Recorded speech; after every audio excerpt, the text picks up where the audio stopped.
The advice and opinions expressed by the hosts of Autism Live and her guests are meant solely as suggestion and should not be in any way construed as child-specific advice. Any choices you make in determining your child's treatment are completely at your own discretion.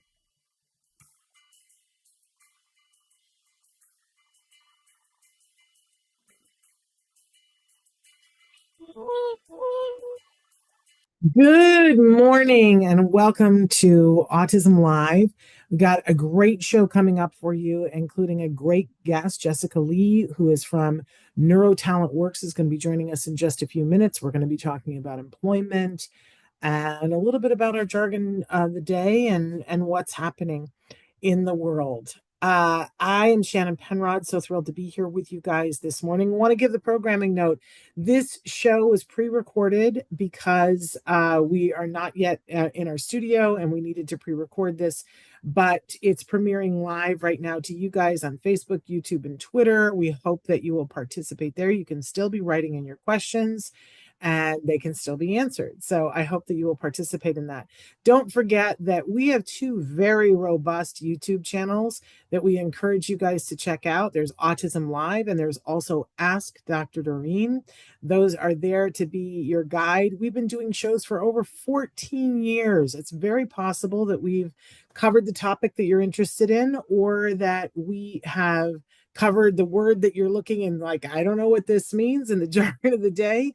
Or any one of a million other things. Had the guest on that you'd most like to hear, or answered the question that is burning in your mind today. Never forget that at the Autism Network, our entire mission here is to provide information and inspiration. We've been doing that for over 14 years. Craziness, right? But what a thrill, what an honor to be here. If you watch the show, you know I identify as a proud pony. That is a parent of a neurodiverse individual, and I'm very happy and proud to refer to myself in that way. By the way, those are the words that my son and that he gave me and that I agreed to describe my relationship to his diagnosis that he got when he was a child. So I apologize if those are words that do not ring for you. I hope that you will accept that they ring for us, and we will accept whatever words you use to describe yourself and your position here in this beautiful, but sometimes challenging community. As I said, we want to provide information and inspiration, and we always say that the audience that we are speaking to starts with individuals who are themselves on the spectrum, whatever words they use to choose to define that, right? We believe that's a very personal thing, and want everyone to feel free to identify how they identify. But so we start with those individuals, right? Because they're the beating heart of our community. But then from there, we include everyone who loves those individuals. We think that that's a very important aspect of this. I am one of those people in the parent role. But we never want to usurp that other voice either. I want to be clear about that. But that's what we're here for, to spread information and inspiration to those who are interested. I mentioned we're going to have our amazing guest in just a few minutes, but you watch the show, we talk about jargon of the day. I do want to say quickly, because I left it out, we're doing this in a different format, it's throwing me off. But you're probably, if you're watching us live, as I said, you can comment. If you're watching us in podcasts, we are available wherever you get your podcasts as a free download. It is free to you. I hope you know that it is not free to produce it, but we defray that cost with sponsors. So we hope you're embracing the sponsors that play during your podcast. If that's not something you're embracing, there is a way for you to pay a small monthly fee to get everything that we do here, and it shows up in your inbox with no ads.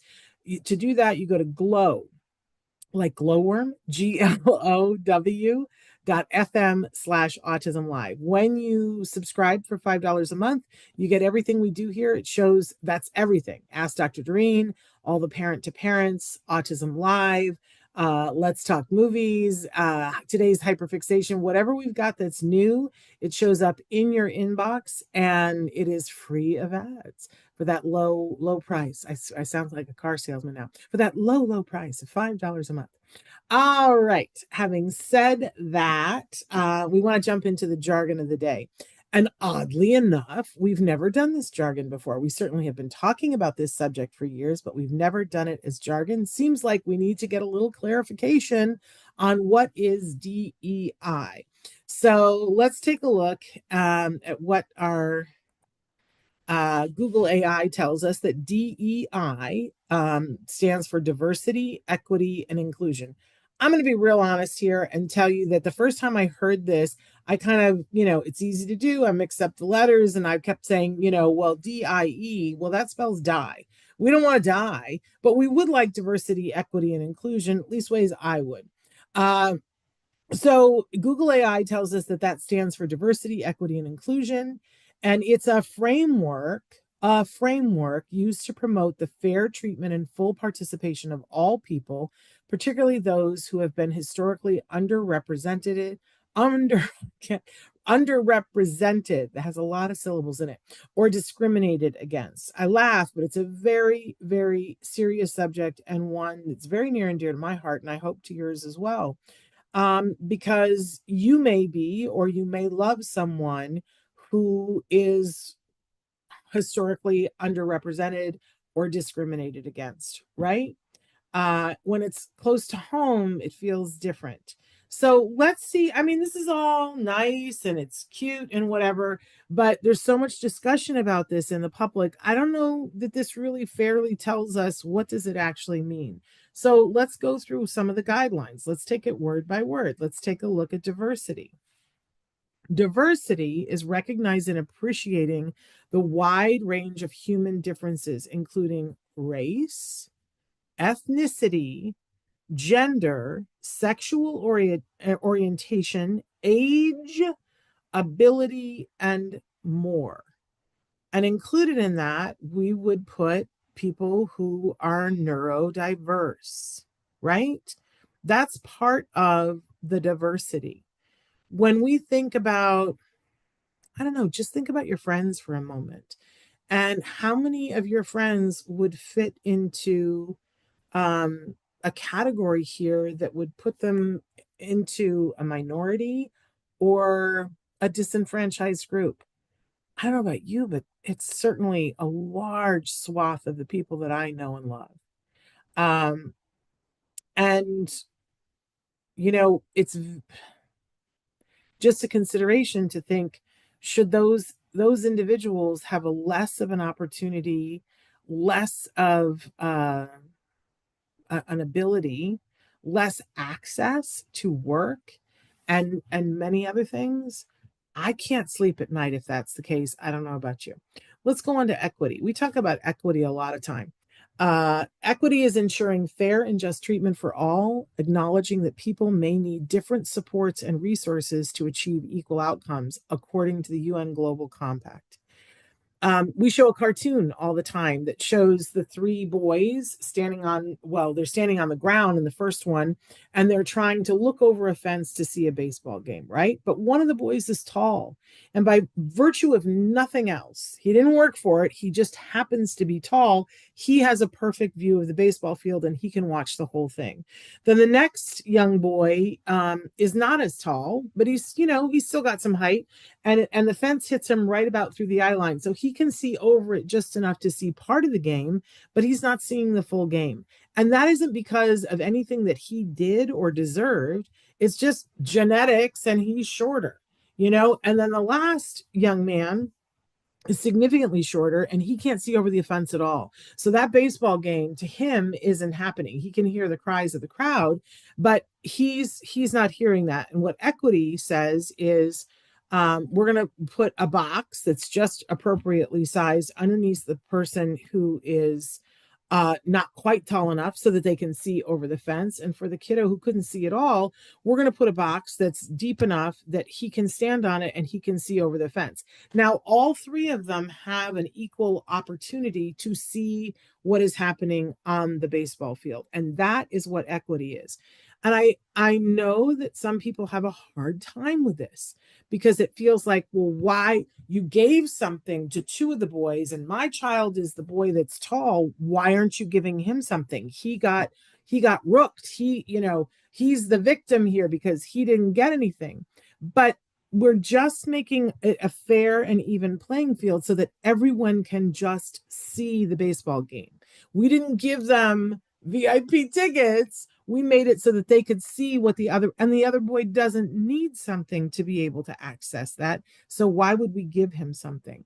But I know that sometimes people feel like, well, if you're going to give something to somebody, I want to be in that line with my hand out too. It's a hard concept, right? Because they feel like they're missing out. But the question is, did you need something? Did you need something? And some people, in order to have even basic access, need something. So, uh, equity. And then inclusion is creating an environment where all individuals feel welcomed, respected, and valued, and where they can fully participate and contribute. And that is a quote from Inclusion Hub. In essence, DEI aims to create a more inclusive and just society by addressing systemic barriers and promoting the participation of all individuals. I know that there is a great deal of controversy swirling around this, and we are going to talk about this a little bit. But I don't mean this to be a big political discussion. I just want you to think about your child. Does your child have the right? Does your child, as a human being, deserve an opportunity to have a chance? And that's really what DEI is about. And I don't know about you, but we're going to be talking about companies that support still DEI and are continuing their DEI practices. And I'm making it my business to spend my dollars at those places. Like, and I just give a shout out to Costco. Yes, Costco, I'm your girl because, and every time I go there and I spend money there, and I've spent more money there because there's other places I'm not going to. Because if you're not upholding these ideals, we can go back to where we were, and we will. And I've been there, and it's not a good place. And I'll tell you something, you and I and everybody in this community, we have an opportunity here to make sure that we stand up for the individuals that we love and stand up for ourselves in some cases, because we're, what I want to be clear here is that DEI doesn't say give a job to someone who isn't capable of it. And I know that that's a lot of what the rhetoric is about this. That's not what it says. It says creating an environment and giving access, um, because everybody doesn't have the same access. It's just true. But it doesn't mean taking something away from anybody. And it doesn't mean putting people who aren't qualified. In fact, it's quite the opposite. What it helps to do is make sure that companies can get access to people who are highly qualified, but may have been overlooked for a reason that should not have disqualified them. So there we are. I hope that you'll enjoy. We're gonna take a break in a second, and I'm gonna stop sharing that. We're going to take a break, and then in a second, we're going to bring a wonderful guest. As I said, Jessica Lee is going to be with us from Neurotalent Works. She's going to be talking about what they do to help ensure that companies can have access to a wonderful talent pool of people. Some of them are kids, right? And what that is like in this climate and what they're working on and how amazing of a job that they're doing. So stick with us. We're going to be back with Jessica after these messages.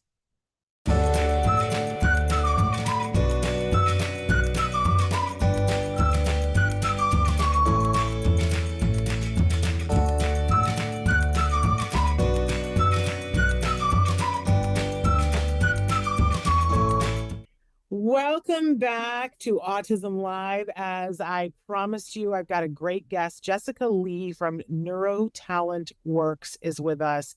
I've been waiting for this interview. She is the executive director and co-founder of Neurotalent Works. It is a nonprofit organization that we're going to be talking with her much more about. They partner with companies to advance neurodiversity inclusion. A diversity of minds is what they like to say. In the workplace and connecting employers to neurodivergent talent. And they define, because I think this is wonderful, they define define neurodivergent talent as individuals with cognitive distinctions such as autism, ADHD, and traumatic brain injuries. Jessica is a passionate individual. She is so passionate about raising awareness and appreciation for neurodiversity in the workplace as an impetus to drive societal change toward belonging and human connection. I mean, don't we want to crochet that onto a pillow? She is a very sought after speaker who has delivered impactful presentations to local and global audiences at hundreds of companies and events. So if you love her, and I know you will, and want to have her speak, we're going to tell you about how you can connect with her. Jessica and Neurotalent Works have been featured in Harvard Business Review, Forbes, and other media outlets, and now they can include Autism Live. She is also a published author and a thought leader on neurodiversity, and published a research paper with the American Enterprise Institute entitled Embracing Neurodiversity. I'm sorry, I'm borrowing these teeth today. Embracing Neurodiversity at Work, Unleashing America's Largest Untapped Talent Pool. I think even Temple Grandin would approve of that. So Jessica, my goodness, I don't know why it's taken us so long to have you here, but I'm so thrilled that you're here with us today. Likewise. Thank you so much for having me. It's wonderful to have you here. There's so much that I want to talk to, but I want to give you just a minute as we start to talk about how Neurotalent Works. I'm going to mess it up 13 times so that I get it right. Neurotalent Works. How this came to be, and you are so passionate about this. And of course, I got to ask you why. So. Yeah. Yes. Thank you. We started Neurotalent Works 8 years ago. My co-founders and I, Harag and Lisa, we all have loved ones that are neurodivergent. And Harag and Lisa in particular, one of their sons who, they were exploring and trying to understand some of the challenges he was having in school, and went to a conference at UCLA and heard about the 80% unemployment rate of people with autism. And were just blown away by that. With so many of their friends, our friends' children who are on the spectrum, people that we know that are educated, that have incredible skills, like being able to tell you what day of the week your birthday will be in, 2073, Wednesday, right? Just brilliant minds. And then the question of how is it possible then that there's this high of an unemployment rate? And Harag and I come from the corporate consulting world. We were on a project together, actually, having no idea that we both were looking to move our careers into something a little more purpose-driven. And the question we were asking ourselves, other nonprofits who were doing this work, we said, we come from the corporate world.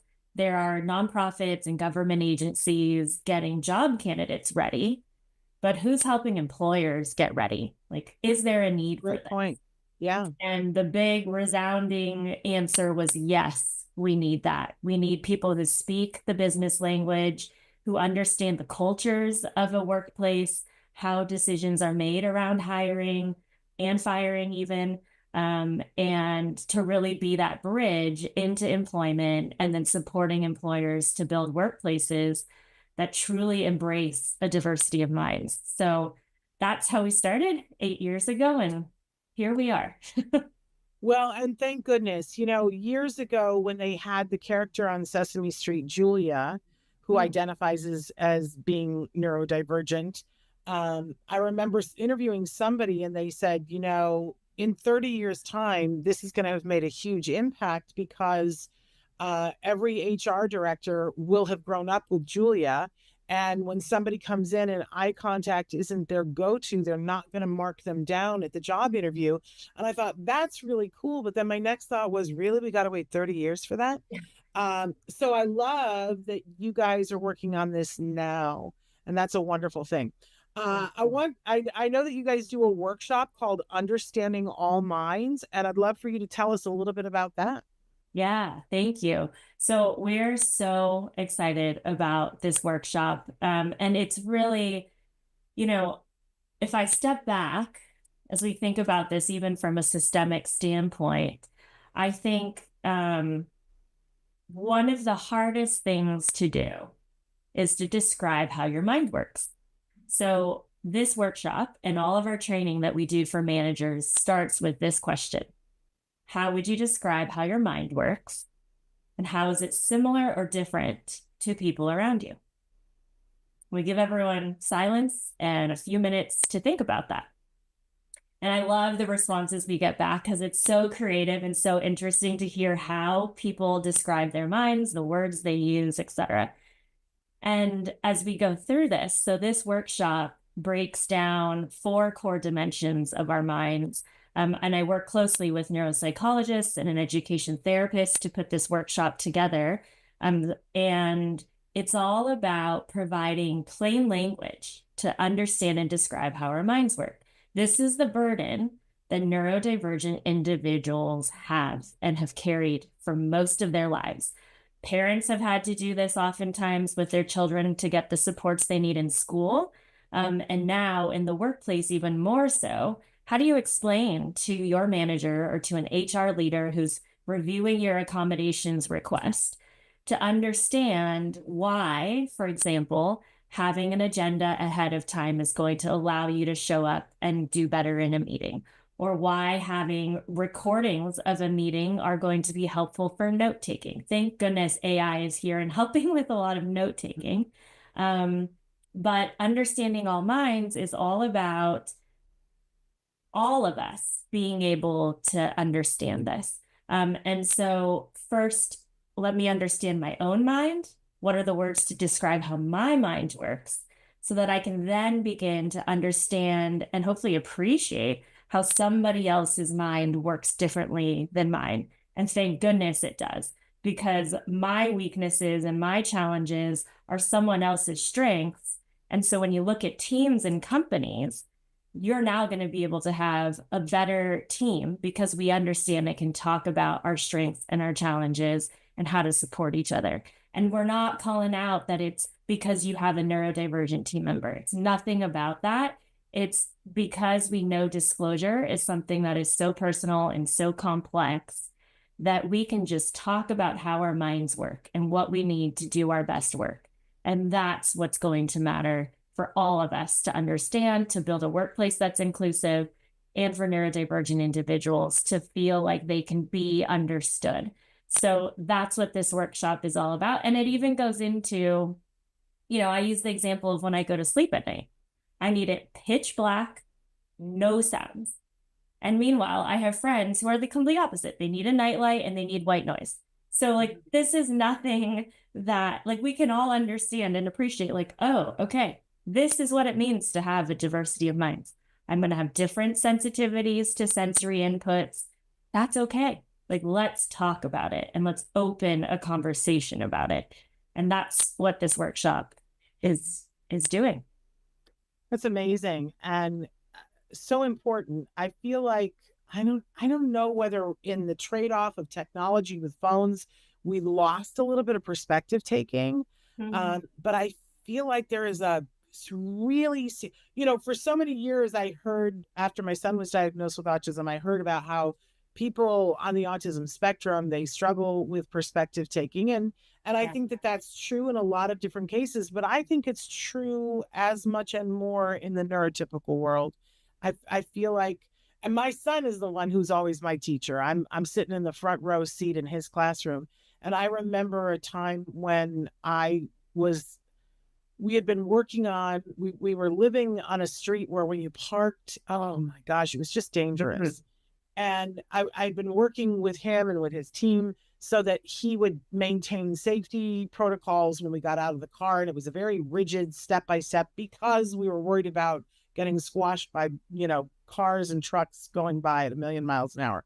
And he was 6, 7. So he had some understanding of that, but not others. But we really were working on this protocol and he was struggling with it. He was miss a step or try to cut. And one day it was evident to him that I was frustrated. And I said, baby doll, I just need you to do it the way we've asked you to do it. And he said to me, why?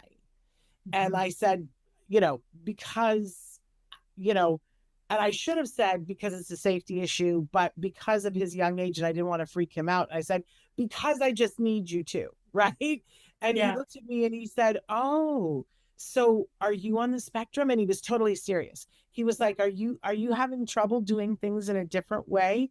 And I looked at him and I was like, "Oh my goodness." And then we had the conversation of trucks are coming and the reason why we're doing, and then he got it instantly, right? Uh, I was the one that needed to work on perspective taking. My yeah. child did have enough to understand.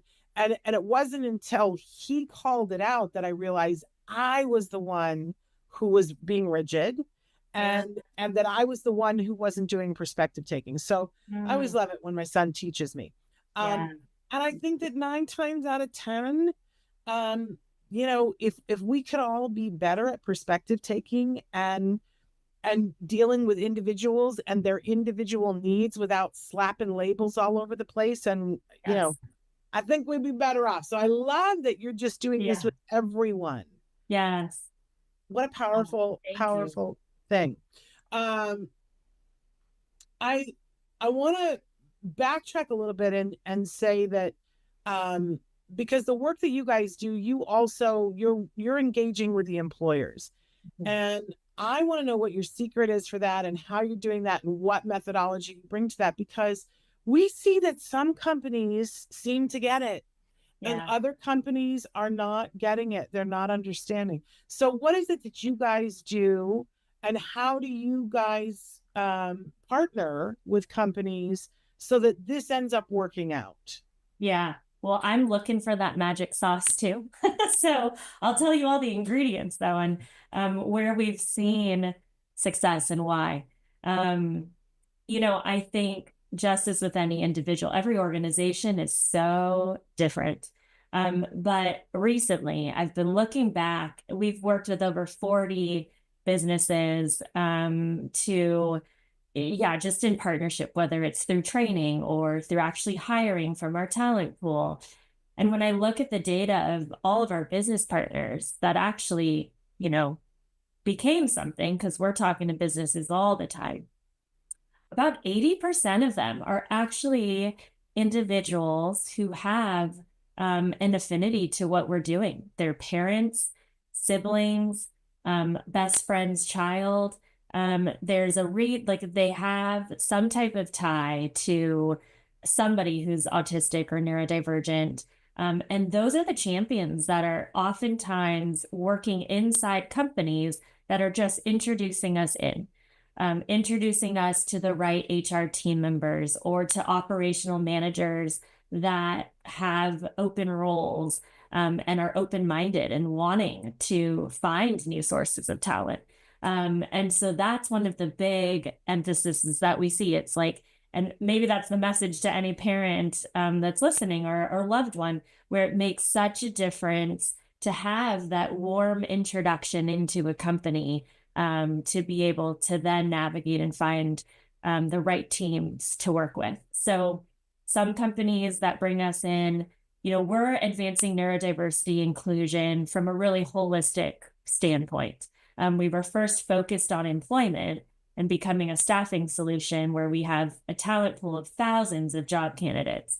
But we also quickly found out and saw that companies and workplaces needed to be ready to embrace and bring our talent pool in. So a lot of companies start with an introduction to neurodiversity training, whether that's through, any type of lunch and learn or, all the learning and development that companies will host for their employees to do that. Or for April, Autism Awareness Month, October's Disability Employment Awareness Month. It's just those team members, employee resource groups that are focused on disabilities will bring us in to speak and to train. So there's many different ways that we work with companies. I will say that human resources, where DEI teams still are or were, and I know we'll talk about that, and legal teams. We do meet with legal often as there are some legal implications and concerns that oftentimes arise. And so a lot of our work is also trying to help mitigate and lower those concerns. So yeah, there's probably so much more I can say. Okay. But and there's so many questions. Yeah. Okay. So I'm just, because it's where my head is at. By the time this airs, I think my son will have graduated from college, because as I mentioned before, we're pre-taping this. And my son, who was diagnosed early at 2.5, it will be graduating and entering the workforce. Wow. And so talk to me a little bit as a parent about what might Neurotalent Works do for him. Does he have to apply? Yeah. How does that work? Tell me through the whole process. Yes. Well, first of all, congratulations to you and to him. That's such an exciting and big milestone, and one to be celebrated. So we have on our website, there is a place to submit, for him to submit his resume and his information to us.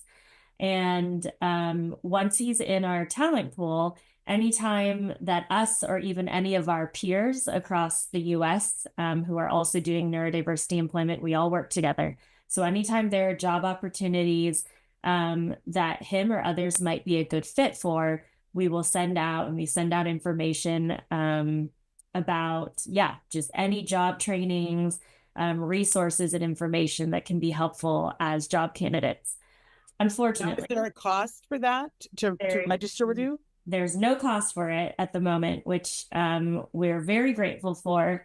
And actually a good segue, because unfortunately we've had to pause that program right now because we don't have enough funding, where typically we would be meeting with every job candidate one-on-one to offer more tailored, personalized support and suggestions. But we have a page, a talent resources page, and that has a list of all the programs, resources that are helpful for job candidates. One of the most, I think, meaningful services that we've provided is mock interviews. So if someone has an interview, to practice, because that is a skill that is learned of how to interview well. And we know it can be a more challenging one for many in our community. And so that's a service that we were providing, to do mock interviews, to provide feedback on resumes. But at the moment, we are looking for funding to continue that program so that it can be free of charge for job candidates. But even so, get into our database, get on our mailing list, and we send out opportunities as we have them. I love that. And I just want to put it out there. If somebody's watching and has a company that wants to sponsor that kind of a program, especially if you're somebody who's wanting to hire more from this pool, and I hope that you are, what a great way to ensure that you're getting the people that you want to by helping to sponsor that program. Amazing. But Yeah. I'm sick that you guys don't have the funding for it. I guess I want to pause here and say, because our jargon of the day was DEI, and things have changed recently. I mean, my goodness, a year and a half ago, I was talking to somebody and I said, look at any CEO that's doing their CEO talk for their company and for their community, their culture. And I will tell you, the number one topic, and all the top CEOs were saying this, the number one topic for the last couple of years was DEI within their company, and why it's great and why it's useful and why they were making sure that that was happening. That was what we were hearing. And that's why I did the jargon of the day, because it's so important to me that everybody realize that that is supposed to include the people that we love. Yes. Our viewership and the people that they love and the people that we love. And some things have changed, and it is impacting. I know from talking to my friends whose kids are trying to get work, or my friends who are trying to get work, there is an impact, and I'm sure that you're feeling it right at the pain point. Yeah. So talk to us a little bit about what exactly has changed, and what the repercussions of that for our community, the community that you serve, have been. Yeah, thank you. Yeah, there have been executive orders that have come out, and I think many of us know this, with the elimination of DEI as a terminology, as an initiative within federal programs, many that are under the Department of Labor that have been cut. And, one of the reasons that we saw a lot of companies engaging in disability inclusion, having these neurodiversity hiring programs, is because of Section 503, which requires any company that has a federal contract with the government of $10,000 or more, which is a very low threshold, that there had to be a good faith effort to make affirmative action, that 7% of your employees are people with disabilities, because it's a protected class and because we know that there's more discrimination against people with disabilities to employment, that there was this affirmative action that was required for federal contractors. So that's why you see a lot of the companies that had built neurodiversity hiring programs had these contracts that allowed them to then go and proactively hire from a talent pool such as ours. That has been revoked and is being reviewed. And so that has a very big implication on any intentional programs to hire neurodivergent job candidates. We're also seeing a civil rights lawsuit in 17 states that cover all protection for people with disabilities, where especially in having IEPs in schools and even accessibility like ramps to buildings. I mean, there's not a requirement for those anymore, or it's being, tried in court. The list goes on. The Department of Education, with changes that are happening there, that has a direct impact on anybody who has services from vocational rehabilitation. So at the federal level, Department of Education is over, vocational rehab falls under the Department of Education. So any changes or any funding cuts there will have a direct impact on any VR funded programs and services. I know here in California, the Department of Rehabilitation, that about 83% of their funding comes from federal dollars. And so that is really concerning for then what services may or may not be available.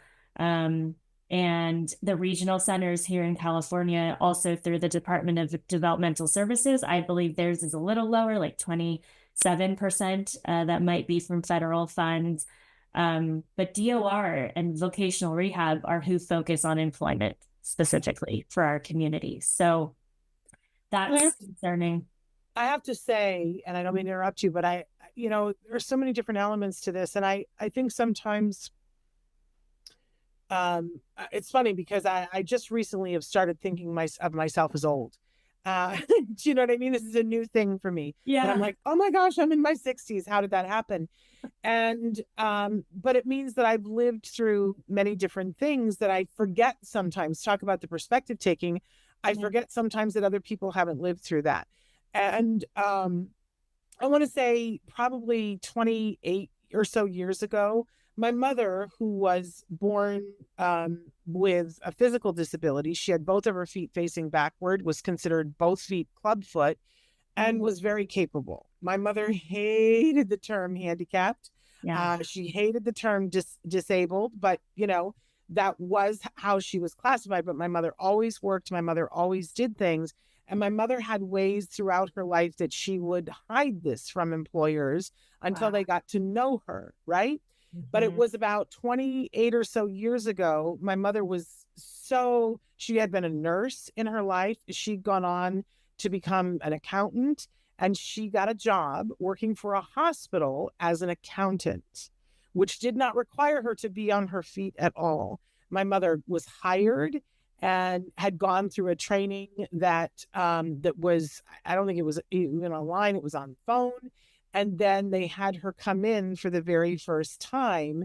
And within 4 hours, she was let go. And they said the position had already been filled.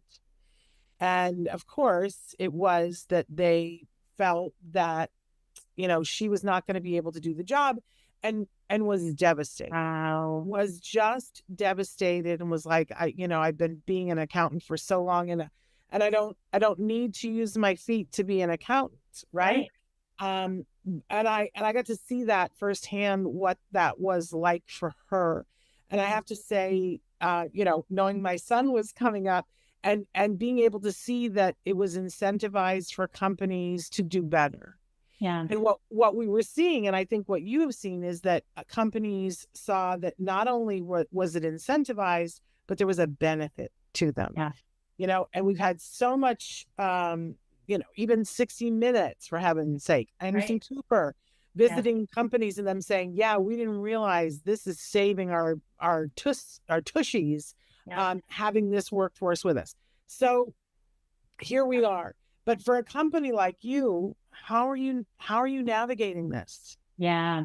Well, we are being flexible and pivoting. We also survived through the global pandemic right as we had started the organization. So I guess flexibility is a skill that we've learned and we've been navigating. The last thing I'll say about the DEI rhetoric, I think the other thing that has come up have been the harmful rhetoric about autism from the health and human services perspective, and some of the fears of a database and things like that are being created. And it's really concerning because of the long-term impacts of people being afraid to get diagnoses or to seek services to be supportive. And so I just want to make sure to call that out here too, of like how important it is to continue receiving the services that you need, seeking them. We've heard people who have stopped taking medications. Like, that is, please take care of yourselves. And there are organizations like ours fighting for you and your respect and your privacy, because that should not be the case. And I just want to make sure to call that out, because that's also come up recently. But what are we doing to overcome this? So what I will say that is encouraging is that several of our corporate partners are staying the course in terms of them wanting to continue to bring in partners like us to educate their workforce about how different minds work, and that that's actually good for all of us and for the entire workplace. And the way that we're approaching this now is like the workshop I was telling you about of understanding all minds, that this is about getting the best of all humans and all people. And so by being able to continue providing that training, companies that are forward thinking about the workplace of tomorrow knows that in order to be a good leader and to keep a business running and to have your people perform at their best, we really have to optimize their workplace practices. And they're needing new strategies and new ways of considering how you support employees. And so I can't think of anything better than understanding our brains, because this is the muscle in the mind that we use the most in work. And so the psychological safety part of being able to show up to work as you are, to be able to ask for supports that you need. One of the examples we use and talk about is like, we can all relate to what it feels like when our minds are not optimized. And that some of it is more costly for some of us, or some of our minds might already be processing or working in a different way. So for example, if you got a missed phone call from the doctor's office right now, and you saw it while we were recording this podcast together, or a missed call from your child's school, right? There's an automatic panic that you have in your mind. It's going in another direction. When we can understand that these things happen and the cost and toll it takes on our minds to then refocus and be able to do our work, that's just a human condition, and that we're always going to have these distractions, or our attention and our focus are going to take, it's going to take different things for me to come back and focus and to be able to be attentive to perform my task. Yeah. We know that people with ADHD are going to have different preferences, different strategies that help them focus and do their work. All of us can relate to this. can we talk about this in a way so that when I know, for my team member who picks up their child at 3 o'clock every day, like I'm respectful of that. And I know that they're going to be back online later tonight getting what they need to get done. Or somebody who, whether they have ADHD or not, needs frequent breaks, or we cannot do a meeting for more than an hour without a break. That's just going to be good for all of us. And so being able to bring these concepts to companies to understand at a minds level, we believe are going to then help all neurodivergent professionals that are already in the workplace, and then be able to consider how you might alter your hiring practices in a way that's going to be more equitable. I could go on and on about this. And I don't know how clear I'm being here, but no, you're being great. You're being great. It just strikes me as sometimes I get frustrated because I feel like we already know this. Yeah. And yet it's like it's like we forgot for a minute. I can't tell you how many corporate retreats I've been at where they, we play games and it's like team building stuff. And, the highest level of companies have been doing this kind of thing for years. And what they try to do is get people to understand, where other people are coming from so the team can excel. So these aren't new ideas. What's new and what I love about what you're doing is including in that neurodiversity, because a lot of times people either don't consider what the differences might be or assume something that's incorrect. Yes. So I love what you're doing. Now you mentioned, go ahead. Oh, sorry. I just want to add this one thing too. 52, there's a recent statistic that came out, 52% of Gen Z self-identifies as neurodivergent. Yeah. So for any company, the generation that you are hiring for entry-level positions right now, 52% of them identify as neurodivergent and have had supports in school, they are in full acceptance of who they are and how their minds work. And they're looking for employers who embrace that, who understand that. And so to me, that's a very clear business imperative for why we need to understand and educate around what it means to have different types of learners, different forms of communication, and that it actually benefits and helps all of us. Amen. Now, you mentioned before that people can register. Let's go through the websites. Where would people go if they want to register themselves, or if it's a parent like me who's like, my son's graduating, we got to get this young man a job. So where do they go to do that? Yeah. So on our website, the first tab is what we do, and there's a talent readiness page. Let's start with what's the website? Oh, yes. Thank you. It's neurotalentworks.org. And under what we do, the talent readiness section, there's a button there for an intake form, and that's where you submit your resume so that you get onto our mailing list. And then the second one is resources. So a full page of in every stage of wherever you are in your career. So whether you are first discovering, like, what's a good job for me? What are careers that I should consider? There's a career discovery section. Then if you're looking for jobs, who are organizations and companies that have these intentional hiring programs? We have links to support you in building your resume or your LinkedIn profile, videos about preparing for interviews. And that is one of the most important things to do, is to prepare for interviews. And then if you're in jobs, if you're growing in your career, we have support groups, social groups, links there that you can go and follow. And we also provide coaching services for neurodivergent professionals that are already in jobs. And that's something that we've been loving to do with a lot of people as well. Well, let's talk about that a little bit, because the one set of stuff that we talked about is all free. You can get those resources and everything, but talk a little bit about the coaching program, because I'm assuming that is not free. Talk to us about what you get and how much it costs and or where to go on the website to see how much it costs? Yeah, so we are going to be redoing our website in the next month. That will have the services more specifically called out then. So you're getting a preview now. What I should mention is this is very different from traditional job coaching that you might seek and receive through vocational rehabilitation services. Our coaching is more professional, coaching for people who are currently in jobs.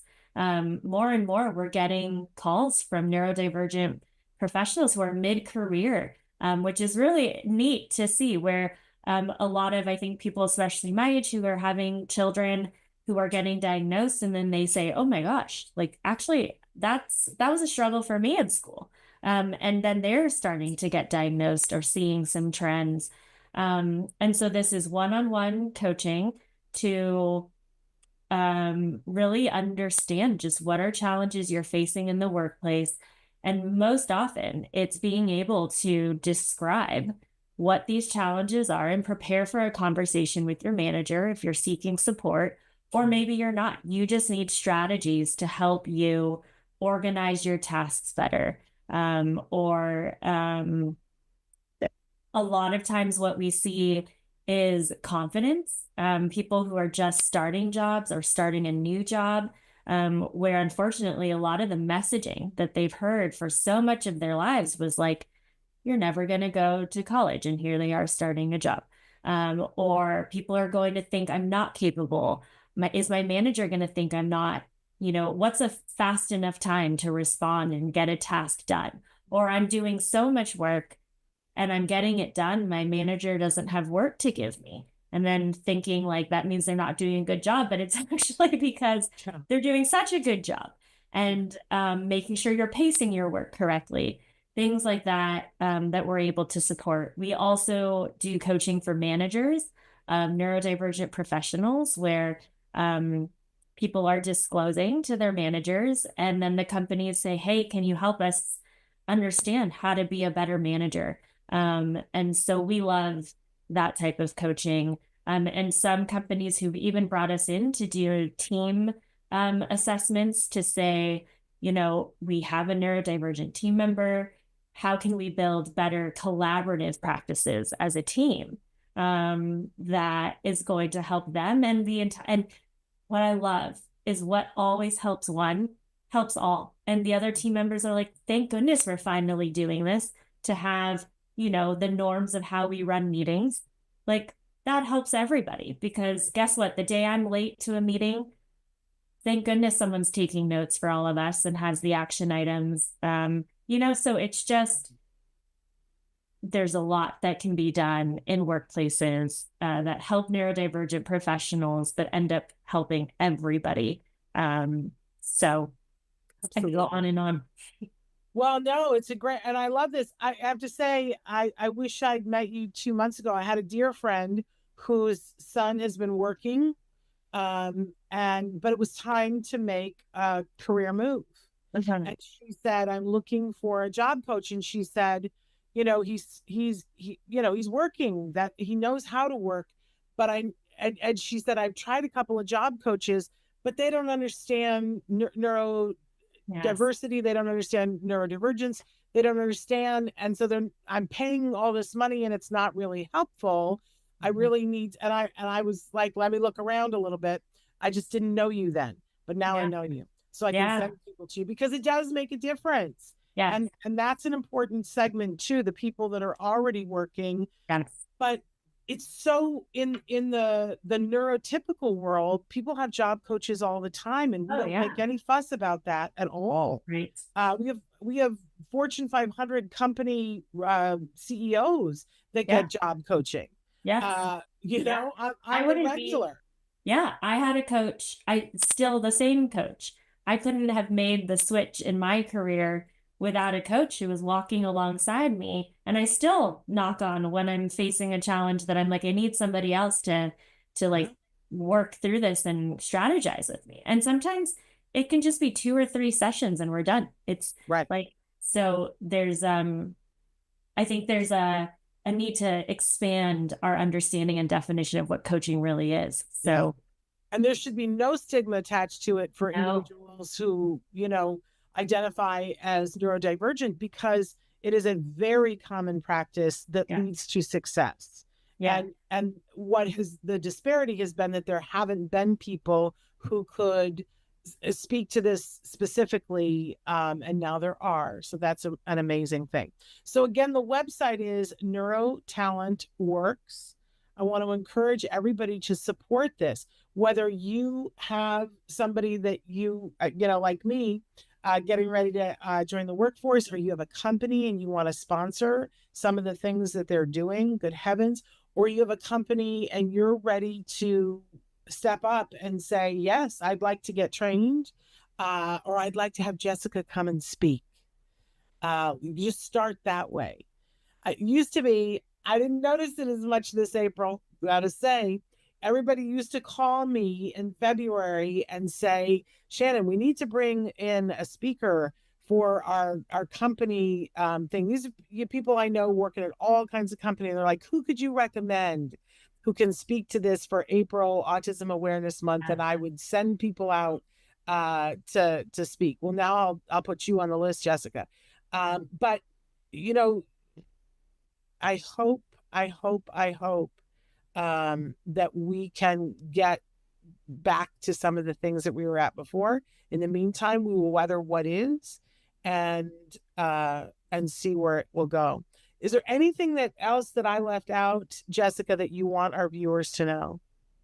No, I think just for neurodivergent individuals who are listening, just want you to know like how much you are known and seen. And there are still people there always have been, and there are people who are fighting and want you to have the same opportunities that everybody else does. And it's so discouraging when we see people who apply to hundreds of jobs and don't get interviews. And we know how discouraging that is. So just know there are other people who are supporting you, and there are communities that support this. And for employers and parents who work at companies that are open to just learning, that taking the first step to just learn and to be exposed to this, I think the most rewarding feedback we get when we do these trainings at companies, two things. One is every time we have somebody in the audience who says, I'm neurodivergent and I never felt safe to share that with my colleagues. But yeah, exactly what Jessica's saying. This is how my mind works. And I'm proud of it. And they send me a message saying, thank you for helping me feel seen, and to just be able to know that I work at a company that cares. And then we hear parents who say, gosh, I'm so proud to work at a company who is taking steps towards building a workplace where my child or my friend's child can work, and that this helps everybody. And, people who've never known about neurodiversity, or people who are neurodivergent because they don't have anyone in their lives, that this is a great way to introduce them. And they're so grateful to be able to just learn about something new, so that when we go to the grocery store or we're at a coffee shop, we're just going to be able to care for other people in a more human way. And that's what this is about. And that's what it's always been about. And so just want to leave that with you all, and that, we're here and would love to partner. And there you go. I'm going to tell a quick story and then we're going to sign off here. But about 10 years ago now, I had the opportunity, I met someone whose husband was working at NASA in Houston, mission control, like seriously working mission control. Yeah. And my kiddo was really into space. So, we were able to get a behind the scenes tour. It was like the chance of a lifetime. It was absolutely mind blowing. And while we were there, it just happened to come up that that I know Temple Grandin, Dr. Temple Grandin, and this individual that gave us the tour said, "Oh my gosh, if you're ever talking to her, we would love to have her come and take a tour." And I said, "Oh, I can set that up for you if I can film it. Right. Yeah. I got very transactional. So then, like 6 months later, there I am at Johnson, Space Center with Dr. Temple Grandin, taking a tour with like 6 astronauts. And one of the things that Temple very generously said, "Oh, I'd like to do, if your people would be interested, I'd like to do a little talk during lunchtime for the staff." And they said, okay. And they have a couple of places on the campus that, so they gave her the first one and it sat about 50 people. And when she found that out, she called them back and she said, "Oh, you probably better give me something bigger." And so they were like, "Well, would this be?" And she's like, "What's the biggest thing that you have?" And it was like for 500 people. And she said, "I think we probably should go with that." And they were like, "Really? It's lunchtime. People don't come out that much." It was standing room only. Wow. And so many people stood up. These are people who, and their family members that worked at NASA, and said, "We don't necessarily talk about this at work, but, I'm on the spectrum, or my child is, or I have two grandchildren that are." And I just remember standing there and watching all of the NASA people go, "Okay, I don't think we realized how much of our community is neurodiverse." Exactly. Yes. So anyway, that was NASA, but that was 10 years ago. And it's a very similar experience that we have too. And I even had a team who said, "Jessica, when we did your neurodiversity session, normally when we do any of our programming like this, it's the same people who come every time. But we noticed that when we had you do your neurodiversity session, we had so many more people come to our programming who never had come before." And it's exactly to what you're saying. Like, it impacts more people than we know. And people just need a space to feel like they can actually share and talk about it. So Well, it's you're doing wonderful. amazing work. Thank you. Likewise. I hope that you continue to flourish, because we really need you, maybe now more than ever. So, Jessica, thank you so much. Again, the website is neurotalentworks.org. Check it out, you guys. See how you can partner with them. Ask yourself, how can I be of benefit to them, and how can they be of benefit to me? That's really what it's all about. And I thank you so much, Jessica, for taking the time to be with us. We so appreciate it. I want to give the programming note that even though this show was recorded, we have programming all throughout this week. And then don't forget that in June, we're going to be in the new studio and unveiling it for you guys. So I will see you guys tomorrow. Until then, give your kiddos a hug from me and one for you too. Bye-bye for now.